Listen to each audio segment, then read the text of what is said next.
Turn my thumb purple. It's just a prat, man. I'm being surrounded right now.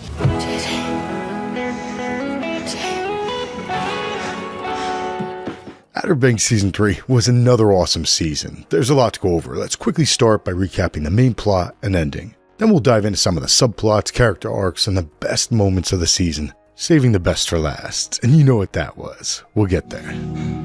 I love you. Alright. Outer Banks Season 1 centered on the Merchant Gold, Season 2 centered on the Cross of Santo Domingo, and Season 3 centered on the City of Gold, El Dorado.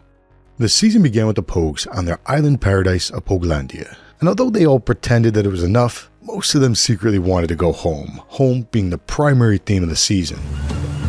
Bye, Island Paradise. When the Pogues were rescued, it turned out that it was a trap. A man named Singh had figured that if they had found the Cross of Santo Domingo, then they must have had Denmark Tanny's diary, and Singh wanted that diary in hopes of finding the lost City of Gold. Singh also trapped Rafe for the same reason when Rafe went down there in an attempt to sell Singh the cross. Once I have the diary, you'll be free to leave. Kiara reluctantly teamed up with Rafe and they escaped together, but Rafe told her that he wouldn't bring any of the other Pogues back home since he didn't trust them. So Kiara stole his boat and she found her friends. Before they drove off, John B heard a specific pattern being rung on a bell. A pattern that his father had used to summon him back home in his youth.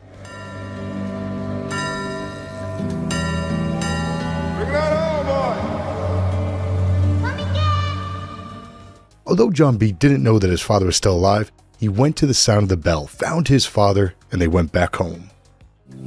Welcome home, Pop. Thanks, kid. Big John already had half of an idol, and John B helped him find the second half. They then went to his mentor since he was the foremost expert on pre-Columbian glyphs. Unfortunately, Singh's men captured Big John in the process. John B eventually found out where his father had been taken, so they flew down there, rescued his father, and found the spot to place the idol. As they translated the secret message, Singh showed up because Ward Cameron had ratted out their location, though his reason was understandable. I did a favor for Mr. Singh, and in return he's gonna give me all I want, which is you to be safe. I want you safe! However, Big John would not give them the translation so as to save John B's life, so Sarah tried herself, forcing Ward to save her. During the chaos, Big John was shot and Sarah pulled a gun on her father and told him to stay away. That allowed Big John, John B, and Sarah to continue on alone. They found the cave and the gold, but on their way out, Singh had found them again. At this point, Big John finally chose his son's life over the treasure by throwing a stick of dynamite to close off the entrance. Singh foolishly tried to put it out, but he failed. Outside the cave, they ran into two issues. First off, they ran into a very broken Ward Cameron. Ward told Big John that he would not let him leave with a son who loves him, as well as Ward's own daughter who hates him. Sarah convinced him to give up the gun, but then the last of Singh's soldiers showed up. In the end, it was Ward who saved everyone by sacrificing his own life in order to save his treasure, his daughter. So Ward died, and not long after, so did Big John since he had been shot earlier in the treasure hunt. I'll see you. I'll see you at home, kid. It's worth noting that earlier in the season, Big John had asked John B a question. Got my own headstone. Did you ever get me one of those? Never. But upon his death, John B did carve him a headstone of his own. When they got back home, the kids' discovery was celebrated. Kiara had begun to save turtles, Pope had decided to go away to school, JJ had bought a charter boat, and John B and Sarah opened a killer surf shop. But they both wondered if that would be enough. Then, an old dude showed up with a manuscript, a captain's log for none other than Edward Teach. Blackbeard. See you on the other side. Bye, Dad. Now let's take a look at some of the best subplots, arcs, and moments of the season, starting with Rafe. Much of Rafe's life over the last couple of years have been about trying to impress his father. That's why he shot Sheriff Peterkin, and that's why he tried to sell the cross to Singh. Rafe had wanted to get that deal done before his father fully recovered so that he could impress him. Rafe failed that deal, and then his father told him that they should donate the cross to a museum and hopefully Sarah might begin to forgive him for everything that he had done in the past, such as strangling her on the boat at the end of season 2. That was the final straw for Rafe. He had always been insecure at the idea that his father loved Sarah more than him, and it appeared to him that Ward still felt that way even after Sarah had chosen to pose over her own family. Long story short, Rafe decided that he no longer needed his father. He melted down the cross and began to sell it off with Barry. Barry reminded Rafe that if people discovered that his father was still alive, then everything could come crashing down, especially if his father told the authorities that it had actually been Rafe who had killed Sheriff Peterkin. Rafe nearly shot his father in a rage. Then he paid Barry to carry out the hit. When you've got a really, really, really tough choice to make, the trick is to do the thing that you'll regret the least. I learned that the hard way. Luckily for Ward, Rafe changed his mind and he showed up just in time to save Ward from the hitman. Rafe then brought an injured Ward to the plane before it took off for South America.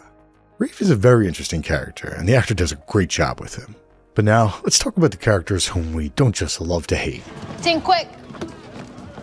On their way back home, Pope ran into Kiara and Jayj when they had a moment, and it hurt him to see that since he and Kiara had had a fling not too long ago. Cloe saw his pain and they formed the No Love Club, at least for a bit. I'm down. Let's do it. No love club.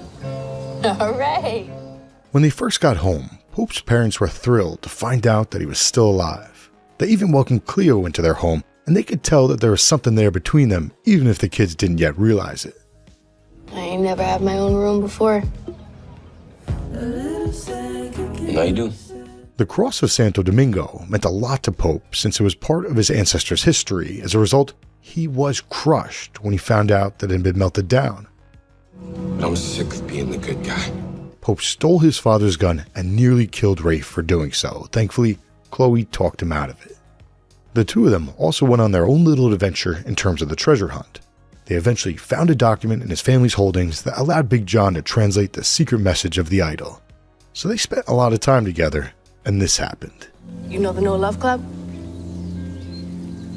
Yeah. I quit. That was cute. Really cute. But now, let's talk about Sarah. Why do I feel like I'm gonna regret this? When Sarah first got home, she no longer had a home since her parents were hiding in Guadalupe. But Kiara's parents told her that she could not stay there. Sarah then went to JJ's, but JJ no longer had a home since he had been evicted. Although Big John hugged John B and Sarah, Big John didn't trust her, so she had to look elsewhere for support while John B was out on the treasure hunt with his father, and her ex-boyfriend provided that. Hi, Top.